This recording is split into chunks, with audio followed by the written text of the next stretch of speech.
Espera, ya, antes de, entonces, eh, perdón. Entonces, el primer ejemplo que vamos a ver de estos como procesos o modelos aleatorios que existen en la naturaleza son el famoso que se llama camino aleatorio, pero en realidad el nombre más tradicional, incluso, no sé, es raro cómo traducirlo, pero lo mejor es decirle random walk a este proceso. ¿Y cómo se define? Se define como simplemente un proceso aleatorio que describe la trayectoria debido a una serie de pasos aleatorios. Está como redundante, quizás no es la mejor definición, em, pero esencialmente un ejemplo, entonces uno dice, ¿qué cosas siguen un proceso aleatorio?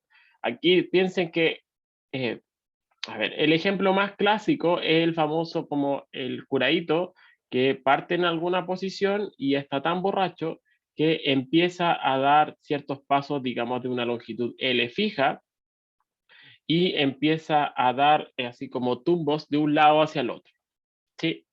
Y entonces, y en cada paso que él va a dar, la idea es que sea un proceso absolutamente aleatorio, o sea, en el sentido que no, el paso n no dependa del paso n-1 ni de los anteriores tampoco, ¿sí? Es realmente cada paso que da es un proceso como independiente en sí mismo, ¿sí? Entonces, si estoy pensando en dos dimensiones, por ejemplo, después lo voy a ver más en detalle cuando como que lo estudiemos, como ahora es solo a modo de introducción, pero si estoy pensando en dos dimensiones, entonces tiene una probabilidad de un cuarto de irse así estrictamente en dos dimensiones. Si estoy que me puedo mover en un casillero, el casillero como norte, sur, este, oeste, entonces es un cuarto en escoger cualquiera de ellos, ¿sí? Las probabilidades son iguales y no dependen del paso que venía a dar recién, ¿sí? Entonces, eso es lo que se define como un camino aleatorio y entonces uno dice, ah, ya, ese es un ejemplo como para entenderlo con las manos, pero la gracia es que este famoso random walk se observa realmente si ustedes buscan así como random walk en la literatura, es en un montón de situaciones como en la vida, y ni siquiera solo es la naturaleza, sino que, por ejemplo, en finanzas también. No puse la foto, pero uno puede, a medida después que lo vamos viendo y vamos extrayendo como información cuantitativa acerca de nuestra descripción que hagamos de este proceso, que tiene, hay un montón de cosas, como les decía, por ejemplo, si yo puedo seguir quizás el valor de una acción en la bolsa, entonces el precio, en vez de ya en ese caso, no es en ese sentido la trayectoria así como vista desde el punto de vista físico en dos dimensiones, sino que en ese caso es el precio de la acción en ciertos periodos de tiempo sigue justamente un proceso del tipo random walk. Vamos a ver a qué me refiero con esto específicamente a medida que avancemos, ¿sí? Por supuesto, en física se ve en genética, por ejemplo, cómo es que los genes se van replicando de una generación en otra, entonces se avanzan por un lado, después puedo tener una mutación en el sentido contrario, entonces en ese sentido son procesos aleatorios que tienen que ver con esto. Eh, e incluso se ve en psicología, en ciencia computacional. Por ejemplo, la gente estudia, esto es el ejemplo clásico, ¿cierto? Sí, para estudiar el tamaño de la red, como de la web, uno así como lo ve como una gran red que se empieza a propagar y a qué velocidad, digamos, lo hace, entonces la gente lo estudia y lo modela como un proceso de este estilo. Entonces, no tiene solo esta aplicación así como bien tradicional que le estoy mostrando del curadito que se mueve, ¿sí? En particular, en biología también se ve que, aquí tengo este video, después les voy a explicar el de la derecha. Creo que ustedes no escuchan nada, no, porque estoy con audífonos. Déjenme ver si es que hay algún audio interesante que aquí no me acuerdo.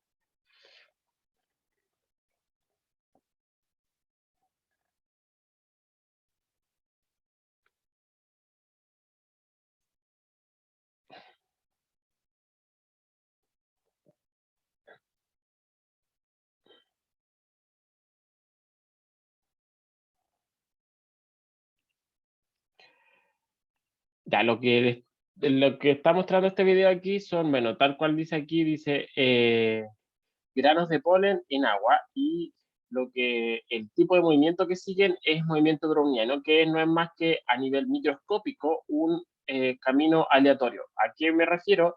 Si uno aquí sigue, por ejemplo, estos son las partículas de polen en un medio acuoso, uno puede ver que básicamente, o sea, uno parece ser que no se mueve mucho, en verdad están como vibrando, pero si yo las siguiese, estas partículas, por un montón de tiempo, entonces voy a ver de que de repente se mueven para la derecha, de repente para la izquierda, de repente para arriba, para abajo, y la puedo describir en su a tiempos bastante largos, lo puedo describir como un movimiento del estilo random walk. ¿Sí? Son ejemplos que ocurren en muchas situaciones. Aquí es una simulación numérica de qué es lo que haría una partícula que está sometida, una partícula, por ejemplo, de polvo, que está inmersa en aire, y entonces debido a la colisión de las partículas de aire con esta mota de polvo, la mota de polvo también sigue un camino del estilo random walk. ¿Sí? Entonces, debido a muchas colisiones que son aleatorias, que muchas veces no las puedo predecir ni nada, el resultado global de todas estas colisiones que empiezan a empujar en las distintas direcciones esta partícula, entonces hacen que siga este tipo de movimiento. ¿Sí? Entonces hay hartos problemas en la naturaleza que siguen este tipo de proceso. ¿Sí? Entonces, ahora hagamos nuestra descripción un poquito más precisa. Entonces, es que no, de repente se me pierde el cursor cuando estoy en este modo y no lo veo. Ya. Entonces, tal cual dice ahí, entonces, dado que el borracho, entonces, si estamos suponiendo que en nuestro modelo todos los pasos son independientes entre sí y lo hace de manera aleatoria, entonces si uno piensa en 2D, luego de muchos pasos, estoy pensando muchos pasos, no de 2 ni de 3 pasos, realmente muchos pasos, entonces, si describo esto por coordenadas X, Y en el plano, entonces, obviamente, el promedio en X y el promedio en Y es 0. Esta aseveración, primero, es importante. ¿Se entiende o no se entiende? Todos ven que, dado que es un proceso aleatorio, el promedio en la dirección horizontal y en la dirección vertical son 0. Efectivamente son 0. Porque cada vez como que tiro una moneda y decido, me muevo para adelante o para atrás, para adelante o para atrás. Entonces de repente voy a dar 3 pasos para adelante, a lo mejor de repente voy a dar 3 para adelante, 1 para atrás, pero sí, después de muchos iteraciones, esto evidentemente el promedio tiene que ser 0. ¿Sí? Es como tirar una moneda, por cierto, puede que tenga suerte y una moneda si la tiro 3 veces, a lo mejor hago 3 sellos, ¿cierto? Pero si tiro una moneda 200 veces, lo más probable es que del orden de, no sé, 101, voy a tener 101 caras y 99 sellos. ¿Sí? Si tiro 4 o 5, a lo mejor tenga 4 caras y un sello. Con poquitos números no puedo hacer estas cosas, estas aseveraciones, pero la ley de los grandes números, cuando hago muchas repeticiones, entonces el promedio en ese caso se hace 0. El número de caras es igual al número de sellos. Eso es básicamente lo que nos está diciendo esa frase. Sí, entonces, dado aquí que el promedio es 0, entonces es fome, pues necesito saber algo cómo describo esto. Entonces, una medida que la gente ha encontrado que es mucho más interesante medir, esta cantidad que se llama, bueno, simplemente la voy a poner sigma cuadrado, o que se llama desplazamiento cuadrático medio. ¿Y cómo se define? Simplemente como el promedio, pero no ya de la cantidad X, sino que de la cantidad X cuadrado, de tal manera que ahora como que me olvido del signo, y por eso es que ahora esta cantidad obviamente ya no puede ser 0, ¿sí? Esta es 0 porque de repente voy a dar pasos para adelante y de repente voy a dar pasos para atrás. En este caso, ahora el signo me da lo mismo y por lo tanto no va a ser 0 esta famosa cantidad ni en el eje X ni en el eje Y. ¿Sí? Ya, pues entonces uno no lo voy a hacer acá, pero uno puede demostrar un poco jugando con las probabilidades y uno sale simple, pero no quise como que aportar eso porque, como siempre les digo, trato de minimizar las matemáticas que vemos en el curso, porque la idea es como le he tenido que enseñar ciertas cosas, ciertos modelos, ciertas cuestiones, porque si no, tengo que enseñarle cosas nuevas para poder enseñarle, o sea, como para hacer cosas nuevas, por cierto, obvio. Ya, pues entonces, uno puede demostrar de que este desplazamiento cuadrático medio sigue esta regla. Si L es el número, es la longitud que da cada paso, volvamos al ejemplo así del curadito. Entonces, si L es la longitud de los pasos, entonces uno puede demostrar de que el desplazamiento cuadrático medio va como n sobre, o sea, n por L cuadrado. Fíjese la parte importante más allá del L cuadrado. Obviamente, dimensionalmente, claramente tenía que ir como L cuadrado, porque si esto es longitud al cuadrado, obviamente el lado derecho también tiene que tener una longitud al cuadrado. Lo que quiero rescatar en esta expresión de aquí es que va como n, ¿sí? El desplazamiento cuadrático medio es proporcional a la longitud de paso, o de otra forma, el camino total recorrido, así la distancia recorrida, va como raíz de n. Eso es lo que me está diciendo. ¿Sí? Así que eso es como lo importante que quiero que destaquen, que en este tipo de procesos, el camino recorrido, o sea, la distancia recorrida, ¿no? Si uno, esto piénsenlo de otra forma, esto sería como una suerte de desplazamiento y esto es una medida de alguna forma de la distancia recorrida, ¿sí? Y esto, de alguna forma, me está diciendo, es como con las manos nomás, me está diciendo que esto recorre, entonces va como raíz de n, ¿sí? No crece linealmente con n, sino que va más lento, ¿sí? Debido a este proceso que a veces me muevo en las dos direcciones, en fin, ¿cierto? Aquí es un proceso aleatorio con esas características. Sí, entonces, una de las características importantes de estos famosos random walks, aquí les voy a mostrar un programita que hice y unas fotitos más bonitas también, es que aquí así es como se ve un ejemplo, ¿sí? Entonces, así es como se ve un ejemplo y lo que estoy mostrando acá es que tal cual lo hemos visto en otras situaciones antes, este tipo de las trayectorias que forman los caminos aleatorios son justamente invariantes de escala. ¿Eso qué quiere decir? Que se parece mucho el sistema a medida que voy haciendo zoom. Es como que esto es el camino después de muchos pasos. Si lo hago zoom, veo una cuestión que en realidad tiene esencialmente las mismas propiedades que esto de acá, o que esto de acá, y que esto de acá. ¿Sí?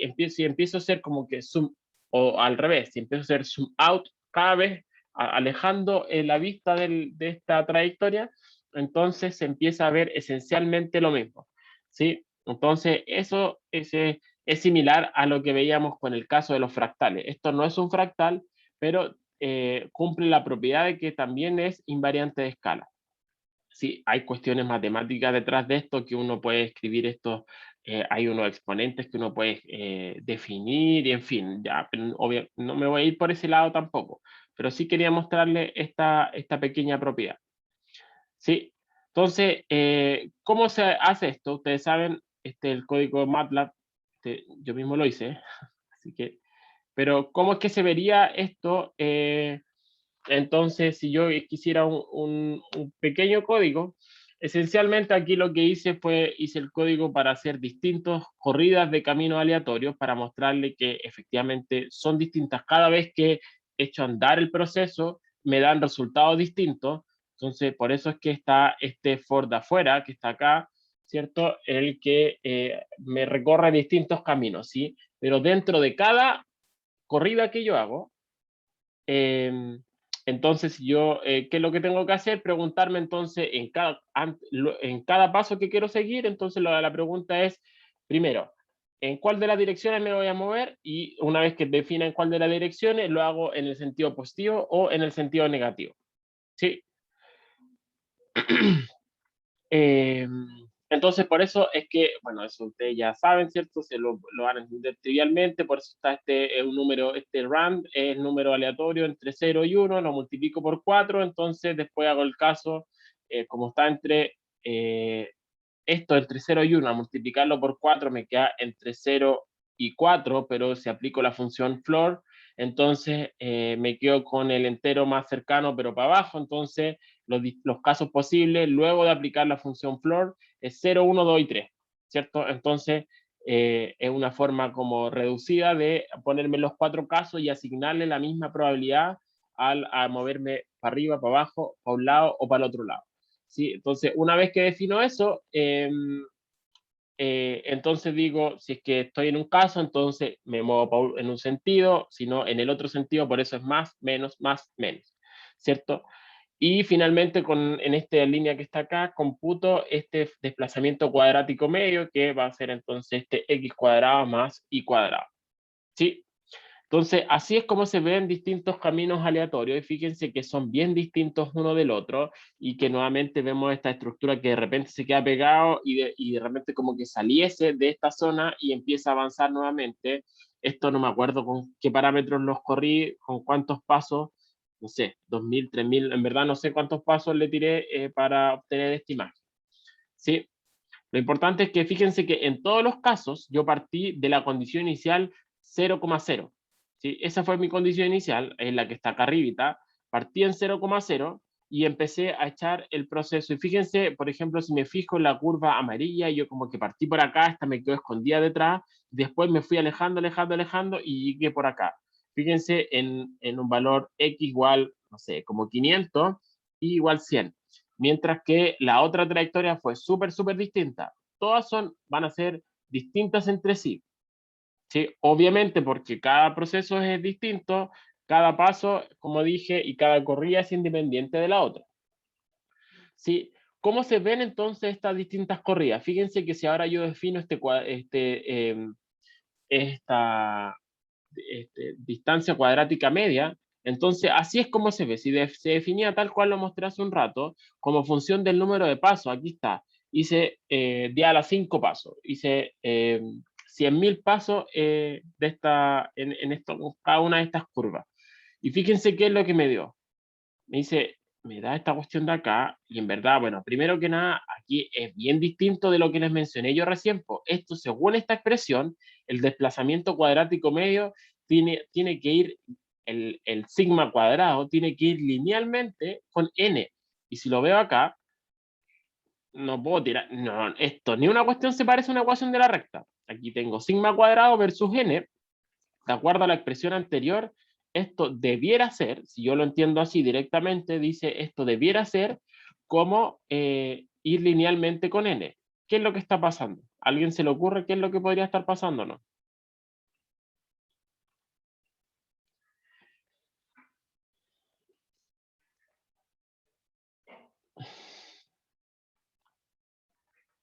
¿No?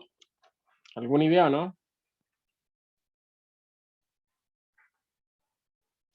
¿Por qué no están siguiendo las leyes que están,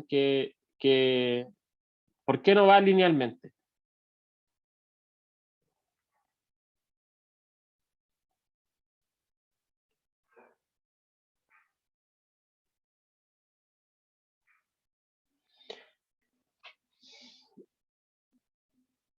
Efectivamente es random, pero pese a ser random, yo tengo una definición bien concreta. Es random. Estos son efectivamente, esos corchetes representan promedio, pero yo no fui tan riguroso al definirlo, y aquí es como voy a aprovechar de decirlo. Esos corchetes que están así significan promedio, ¿cierto? Ustedes ya lo habían visto, me imagino que habían visto esa notación en alguno de sus cursos matemáticos, ¿cierto? Pasaron su curso de probabilidades, normalmente eso se ve en probabilidades. Efectivamente, esos son promedios. Pero ¿qué tipo de promedios son? Estos representan promedio de realizaciones. ¿Sí? ¿Eso qué quiere decir? Que tengo que hacer muchas repeticiones de este proceso aleatorio para encontrar una ley de este estilo. Entonces, si es que yo miro esta cuestión, estas poquitas dicen ninguna de ellas por sí sola, ninguna de ellas por sí sola me da una ley lineal de sigma cuadrado versus n. Pero si yo promedio estas cuestiones, si yo hago ahora, en vez de mostrarle estas 5, no sé cuántas trayectorias hay acá. 1, 2, 3, 4, 5, 5 parece que hay, o 6. 6 trayectorias, entonces, en vez de esas 6, ahora corro 10.000 trayectorias distintas, ahí efectivamente, luego de muchos promedios, efectivamente puedo ver de que el desplazamiento cuadrático medio va va linealmente con el número de pasos. ¿Sí? Entonces, eso justamente es un resultado de muchas realizaciones distintas. Una por sí sola, claramente, ya lo vimos, lo estamos viendo acá, no sigue esa ley. ¿Sí? Y aquí veo, al de repente aumenta, disminuye, aumenta, disminuye, aumenta, disminuye. Efectivamente ven esto. Hay una foto que encontré en uno de los libros donde estaba sacando información para este curso, donde muestran los valores de una, a ver si se lo muestro aquí sobre la misma, a ver si lo encuentro rápidamente. Creo que era este, espérame.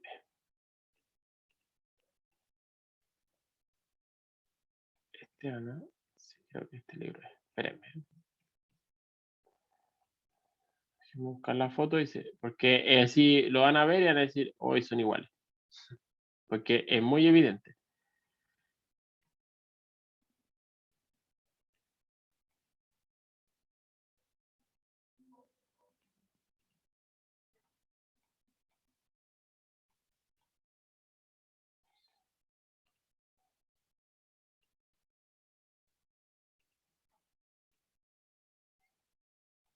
Ahí lo están viendo, ¿no? Ahí fíjense que esto me está dando el valor de ciertas acciones, son ciertos, dice el valor del índice diario de las acciones estándar y por, no sé qué quiere decir estas cuestiones, eh, a lo largo de los años. Y fíjense el tipo de proceso que es. ¿Sí? Se dan cuenta que son muy, pero, o sea, el mismo como tipo de curva, así con características, así como con las manos nomás, uno eh, puede relacionarlo justamente con estos de caminos aleatorios. ¿Sí? Entonces, ya, sigamos.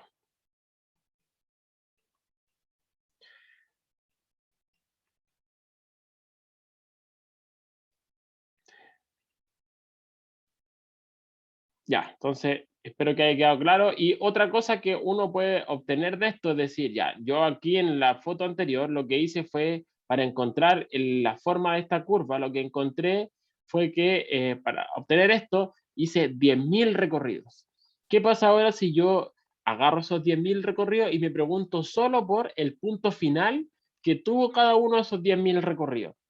Si me hago eso, así es como se ve esta nube de puntos de los 10.000 recorridos distintos. Si simplemente es como que guardara en un arreglo la posición final de estas 10.000 trayectorias. Así es como se ve. Fíjense que esta claramente, uno ve acá, aquí no está puesto el eje ni nada, pero el 0,0 está justamente en el centro de esta nube. ¿Sí? Y lo que veo, sí, aquí lo puedo ver de dos formas, mirándolo como en 2D, haciendo un corte en esta dirección, por ejemplo, un corte diametral a esta nube de puntos y seguir qué forma tiene y sería una gaussiana, ¿sí? O si es que lo veo de manera un poquito más elegante, si hago en verdad cómo es que se ve esto en dos dimensiones, entonces en dos dimensiones uno demuestra y puedo ver esto y proyectar esto en una superficie y efectivamente sigue una ecuación, una gaussiana ahora en dos dimensiones. ¿Sí? Donde entonces aquí están a uno de los ejes y la densidad de puntos esencialmente me representa la altura de esta superficie. ¿Sí? Así es como se ve entonces esto. Y eso es una de las propiedades también bien importantes de esto, que tienen que ver con, no sé si ustedes habían escuchado, ¿saben lo que son las gaussianas o no? Pregunta. Sí, ya, y que están relacionados estos procesos a todo este tipo de cosas como aleatorios, la ley de los grandes números, no sé, me imagino que escucharon o que ya ustedes cachan, como bien, por ejemplo, cómo se distribuyen cuando tengo una serie de muchas, pero muchas medidas que son independientes entre sí, por ejemplo, los resultados de la PSU, cómo es que se distribuyen los puntajes año a año de la prueba de matemáticas, no sé, y todos siguen distribuciones gaussianas. hay unos poquitos que tienen que, si lo veo aquí, hicieron un corte a esta montañita que tengo, hay unos poquitos que tienen pocos puntajes, unos poquitos que son los que sacan puntajes nacionales, ¿cierto? Y el grueso de estudiantes entonces se encuentra dentro de esta campana, la famosa campana de Gauss. Sí, esto es una cuestión, una campana de Gauss, pero estrictamente ahora pensando como en 3 dimensiones, en verdad, una campana como la superficie asociada entonces a esa distribución de datos. ¿Sí? Entonces esto es lo mismo, aquí hay poquitos puntos que están en el borde y en todo el borde, ¿cierto? Y el grueso de los datos entonces se encuentran en torno a ese valor. ¿Sí? Pero para encontrar esto, por supuesto que tengo que hacer muchas, pero muchas corridas. Esto se obtuvo con 10.000 corridas distintas, ¿sí? 10.000 borrachos distintos que puse a caminar. Si es que yo hago poquitos, nuevamente nada de esto se cumple, ni este tema de la gaussiana, porque va a tener muy pocos puntos para representar esta superficie, ni este caso de que observo esta ley que va como raíz cuadrada de n, el sigma, digamos. ¿Sí? ¿Se entendió, chiquillos, o no? ¿Sí? ¿Hay alguna pregunta o no? Esto, como les decía, hay eh, caleta de ejemplos en la vida que siguen este tipo de procesos. Existen otros que son también bien bonitos e interesantes y tienen una sutileza también, que son, por ejemplo, cómo es el crecimiento de polímeros o incluso del ADN. ¿A qué me refiero? A que imagínense que tengo una nube de partículas. ¿Sí? En una caja, imagínense que tengo una caja con muchas partículas ahí que están ahí como sueltas, como flotando. Y de repente cada vez que colisionan entre sí, entonces se quedan pegadas. Como que cada una tuviesen todas como un pegamento, fueran bien adhesivas, entonces se van pegando. Ese sería un modelo así como bien simple de cómo van creciendo los polímeros, que son como un tipo, los polímeros son a nivel microscópico que esencialmente los plásticos son polímeros, ¿sí? Están compuestos por polímeros, ¿sí? Son como cadenas gigantes de partículas que se empiezan a armar en cadenas muy largas, ¿sí? Entonces, eso sería un modelo para describir una colección de partículas que se van pegando. Otra forma es ver otro ejemplo en la naturaleza sería exactamente el caso del ADN, como que se empieza a replicar, lo puedo ver justamente como una cadenita de partículas que se empiezan a pegar a medida que van llegando distintas y como hay un pegamento, suponemos que son todas bien adhesivas, se empiezan a pegar, a pegar, a pegar. El punto es que uno dice, ¿qué tiene que ver esto con camino aleatorio? Puedo describir todo ese proceso como el crecimiento o como qué tanto va avanzando, por ejemplo, la longitud de mi molécula, de mi estructura. Y la verdad es que uno, si estoy pensando en 2 o incluso en 3 dimensiones, a veces dependiendo cómo se van pegando las partículas, la cuestión se puede empezar a como enroscar. ¿Sí? No va a crecer siempre como una, otra y crecer linealmente. Justamente como estamos en 2 o en 3, eso sería en una dimensión que es muy fome, por cierto, pero la vida ocurre en 3 dimensiones, entonces podría ser que se pegan 1, 2, 3, pero de repente se pega otra entre medio, otra por acá, después a lo mejor avanza así y se empieza a devolver por acá, en fin, eso es lo que empieza a ocurrir. Y entonces eso justamente uno lo puede modelar muy bien por estos caminos aleatorios, con la sutileza. ¿Cuál es la sutileza? Que si uno observa todos estos ejemplos que yo les mostré recién, creo que tenía una cosa hecha en MATLAB para mostrarles, ahora me acordé recién. ¿Cuál es la sutileza? En que todos estos caminos aleatorios, el curadito o la molécula que yo tenía aquí mostrando en estos videos que estaban acá, por ejemplo, la partícula puede avanzar y después devolverse sin problema, puede volver a pasar por el mismo punto. Y eso es una gran diferencia con estos casos de crecimiento de polímero, de crecimiento del ADN. ¿Por qué? Porque obviamente una vez que empieza este polímero, digamos, a crecer, no puede pasar por sí mismo, por cierto, no se puede como atravesar.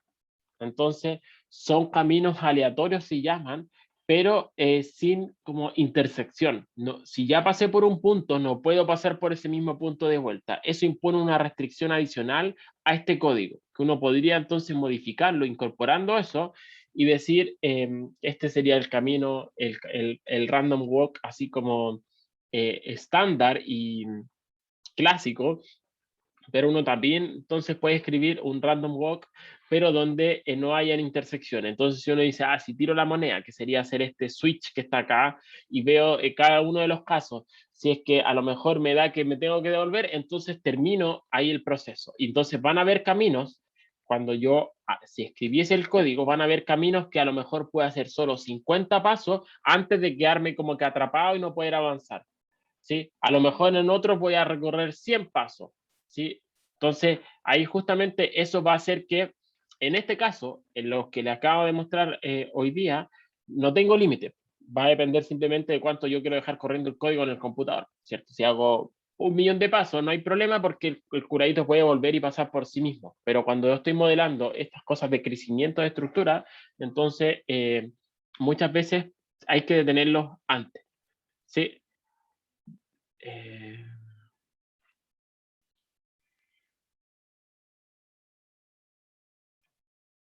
Denme un segundo, chiquillo.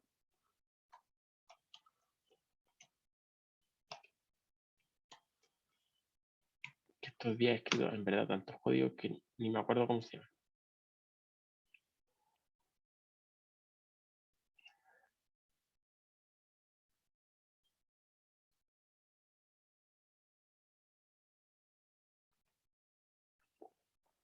Ya, Estela, mira, aquí es como para que vayamos viendo cómo es que se ven las... aquí les voy a mostrar la cuestión. Ahora sí.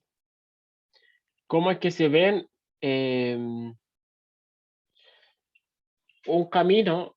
Aquí lo hice, se va a demorar un poco más porque lo voy ploteando sobre, en cada uno de los pasos voy ploteando distintas cosas. Cómo se ve entonces el camino, las trayectorias que voy siguiendo con el random walk. Y aquí entonces, ven, fíjense lo que estoy graficando acá es, en un caso, la posición X versus el número de pasos, acá abajito la posición Y versus el número de pasos, y aquí en el cuadradito grande lo que voy mostrando es la trayectoria final que voy teniendo, ¿sí? Entonces, se demora un poco porque como va ploteando sobre la misma, entonces no es tan rápido, ¿sí? Pero fíjense, aquí nuevamente lo que les mencionaba hace un rato, lo aprovecho de hacer la observación. Si yo agarro esta cuestión de acá y hago un promedio ahora con solo 120 puntos, con estos 120 puntos claramente, esta cuestión no va a ser cero el promedio, ¿sí? Entonces, ¿qué es lo que tengo que hacer? En estricto rigor lo que tengo que hacer es, a lo mejor lo puedo cortar en 100, no sé, pues, 170 pasos, pero hacer muchas repeticiones, y luego si hago muchas repeticionnes, el promedio de I efectivamente va a ser cero. Lo mismo el promedio de X. ¿Sí? En verdad, esos promedios, esos corchetes que yo les estaba mostrando hace un rato, en estricto rigor, no son promedios temporales. O sea, podría, hay un teorema incluso detrás, si son promedios temporales, tendría que ser para tiempos extremadamente largos.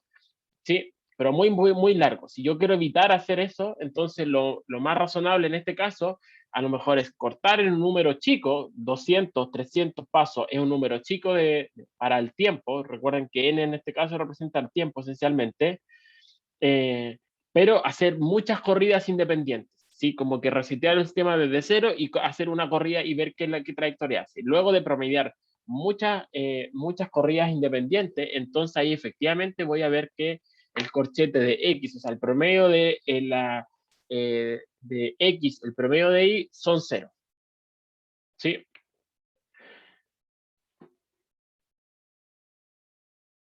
So, fíjense aquí, es como que ahí está mostrando, de repente aquí se devuelve, avanza por un lado, se devuelve para el otro, sigue, ahí aquí efectivamente no hay problema en que pase por los mismos puntos. Aquí justo recién había pasado por un punto de nuevo. Ese va a ser el caso que hay que tener cuidado si es que quiero estudiar estos random walk, pero sin intersecciones, ¿sí? Y que obviamente en ese caso tendría que estudiar, por ejemplo, cómo es que se comporta este camino libre, este desplazamiento cuadrático medio. Si yo calculo el promedio de x cuadrado más y cuadrado, en ese caso, ¿qué es lo que me da? Va como raíz de n, va como, ¿qué ley es la que sigue? Sí, eso, fíjense que aquí cómo empezó a crecer, fíjense aquí bajó, bajó, bajó, y ahí aumentó caleta. Claramente esto, el promedio de i, si calculo el promedio de i, claramente no es cero. ¿Sí? Claramente no es cero. ¿Sí? Entonces, ahí como le mencionaba recién, hay dos cosas. O hago este n muy, pero muy grande, y entonces hago una cuestión que va a ser altamente fluctuante en torno al cero, o quizá el camino que es donde es así, es casi por definición, que es decir, hago muchas corridas independientes y promedio esas curvas en toda esa cantidad de realizaciones. Sí,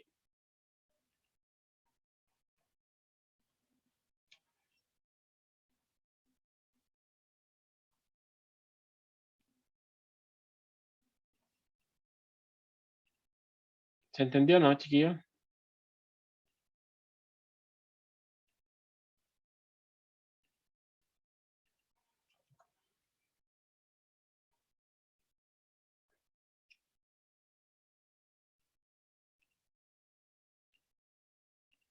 Espérenme, estoy viendo una cosita aquí que no me acuerdo si tenía.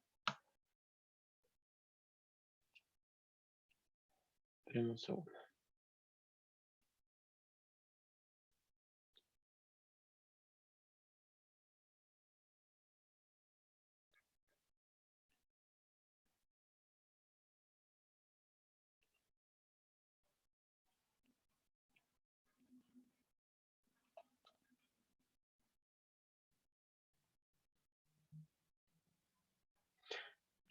Ya, mire, que quería mostrar. Aquí está, ¿no? Sí. Ya, por ejemplo, aquí hay un caso de esto que le mencionaba recién, que se llama random walk. Self-avoiding quiere decir como que evitar, evitar la intersección, como avoid es como evitar, ¿cierto? Y entonces se está evitando a sí mismo. Y esencialmente lo que me está mostrando esto es justamente qué es lo que pasaría si es que incorporo esa condición. Fíjense que aquí nuevamente estoy partiendo del punto 0,0 y esta sería la trayectoria que sigo. Fíjense qué es lo que ocurre en el punto final, en esta X que está acá. No puede irse ni para allá, ni para allá, ni para allá. Por eso es que ahí necesariamente terminó tiene que terminar la simulación, porque ninguno de los cuatro caminos de acá venía, ¿cierto? De ese punto que estoy marcando ahora el cursor, de ahí venía. Entonces, vengo de ahí, llego a ese punto y no puedo irme ni para allá, ni para allá, ni para allá, porque sería intersectarme conmigo mismo. Sí, sería, es como el juego de la víbora, ¿cierto? Ustedes no alcanzaban a tener ese celular, son muy chicos, pero me imagino que conocen el juego de la víbora, que uno no se podía chocar consigo mismo, ¿cierto? Entonces, eso sería esencialmente lo que pasó acá. Y aquí tengo que terminar, en este caso, la simulación. Entonces, si vuelvo a lanzar esta cuestión de nuevo, va a ser otra trayectoria. Aquí nuevamente pasé por acá y voy a tener otro largo. Entonces, lo que podría estudiar yo en este caso es ver cómo es que eh, se comportan los largos alcanzados antes de que tenga que parar la simulación.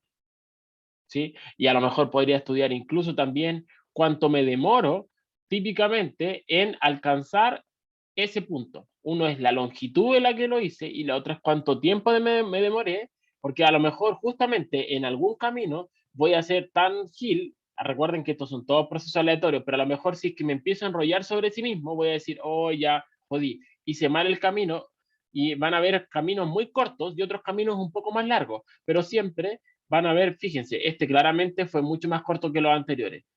Sí, se dieron las cosas que fue mucho más corto que lo anterior. Aquí nuevamente llegué a ese punto final donde no puedo seguir avanzando. Y es claramente más corto que lo anterior. Entonces podría calcular una longitud típica promedio de estos caminos y también una longitud típica y los tiempos típicos de antes de tener que parar la simulación. ¿Sí?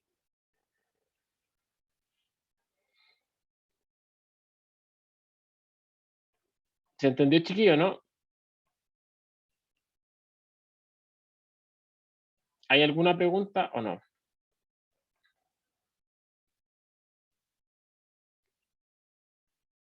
¿No?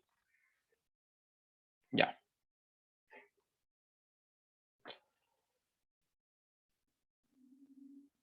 ¿Qué hora es? Son 10. No, esto lo voy a parar acá nomás porque no estoy apurado y no voy a alcanzar a explicar estas cosas que tengo en 10 minutos. Pero sí les voy a mostrar otra, aquí como a modo de introducción, después se lo voy a repetir, eso sí, que lo que vamos a ver, otro de los ejemplos que tienen que ver con procesos aleatorios en la naturaleza, tienen que ver con el crecimiento de superficie, ¿sí? Entonces, ¿a qué me refiero? Por ejemplo, si aquí, ya no les voy a leer el texto, pero sí, por ejemplo, si quiero estudiar, imagínense cuando estoy quemando papel, eh, ¿qué forma empieza a adquirir esa interfaz? La interfaz que uno dice, ¿por qué hay zonas que como que el quemado en esta foto, el quemado entró mucho más, aquí hay muy poquito, es como un frente, una especie de frente de ondas o de frente de este quemado que se empieza a propagar, ¿cierto? Independiente de estas manchas más oscuras o no, me refiero simplemente al papel, cómo se empieza a quemar, porque hay cierta rugosidad, hay zonas que empiezan a avanzar más rápido, otras un poquito más lento. Si es que esto dejo avanzar a que hasta el papel se queme entero, ¿qué es lo que obtengo?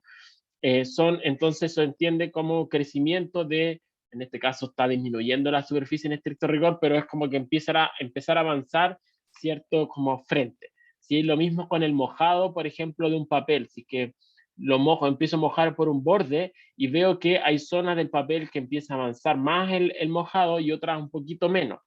No voy a entrar en la física de eso porque no me interesa en este aspecto, es decir, qué es lo que hace cuáles son los mecanismos físicos de que hacen de que seguramente son pequeñas diferencias en densidad, qué sé yo, pero por ahora me da lo mismo. Lo que queremos hacer es como modelar estos procesos de este estilo.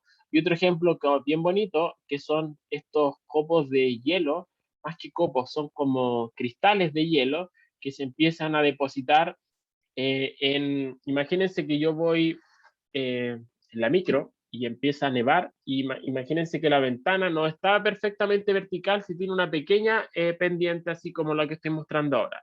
Entonces empiezan a caer los copitos de nieve y se empiezan a acumular justo en el borde, en el canto que siempre todas las micros tienen, ¿cierto? Si hubiese una pequeña, o sea, una pequeña inclinación en la ventana. Entonces está nevando y empiezan a caer los copitos de nieve y van a haber zonas entonces que se empiezan a estructuras que se empiezan a formar de este estilo. Entonces se empieza, cae uno, después cae el otro por acá, pero además fíjense que tienen forma, uno sabe que estos copitos siempre tienen forma irregular, entonces empiezan a ver estas zonas que donde no se enganchan una parte, por ejemplo, y empiezan a ver estos vacíos y después sigue avanzando y se empiezan a ver estas estructuras. Esas son cosas que se entienden también desde el punto de vista de procesos aleatorios eh, y que se pueden modelar así, pero muy fácil en el computador, que son las cosas que les voy a mostrar en la próxima clase. ¿Sí? Entonces son cosas donde la componente aleatoria es fundamental. Decidir, aquí en este caso uno les puedo contar así con las manos, uno se da un arreglo y empieza a decidir entonces aleatoriamente dónde voy sumando partículas acá, acá, acá y voy viendo si es que se va propagando como un frente o no. Sí, entonces para allá apunta un poco nuestra próxima clase para que sepa. ¿Sí? Y entonces aquí quizás no lo mencioné, pero también es clave ustedes que entiendan, y si es que hay dudas también me preguntan, entender las herramientas como matemáticas para describir todos estos procesos aleatorios. Cuando uno tiene procesos que son aleatorios, donde obviamente el azar es lo que define el proceso, entonces tenemos que tener las herramientas adecuadas, matemáticas y, no sé, algorítmicas para poder describir estos procesos adecuadamente. Entonces, ¿qué herramientas son las con las que uno cuenta? Uno dice, normalmente cuando tengo cuestiones que son aleatorias, una cantidad como siempre importante es calcular promedios, ¿cierto? Promedios de las que se llaman las desviaciones estándar. Si tengo un promedio, qué tan alejado no o qué tan disperso es este promedio que tengo. Efectivamente, cuál es la distribución que tengo, si es una distribución gaussiana o a lo mejor sigue otra cosa. ¿Cómo calculo esa dispersión? Como por ejemplo este sigma que está acá, que tiene que ver con la ¿cómo se llama? Desviación estándar de mi distribución, que tiene que ver con el ancho de esta gaussiana. Es una cuestión que es más bien puntiaguda, es una gaussiana más bien ancha. Esas son cosas que ustedes no las mencioné ahora en esta clase porque creo que debieran manejarlas, pero si no las manejan, entonces me dice, me preguntan, lo repasamos, no sé, pero son cosas que uno, quizás yo lo pasé por alto ahora que lo pienso, pero que ustedes tienen que manejar herramientas como para describir este tipo de cosas, ¿sí? Entonces, también para eso este curso, para que las repasemos, las veamos, como para qué sirven estas cuestiones que quizás alguna vez ustedes vieron, ¿sí? ¿Sí? Ya, ¿alguna duda, chiquillos, o no? ¿No? ¿Comentarios? Ya, qué bueno. Ya, chiquillos, entonces terminamos por acá. Nos vemos el jueves. O sea, el miércoles, perdón, estoy volado. Ya, nos vemos el miércoles. Que estén bien. Cuídense. Chao.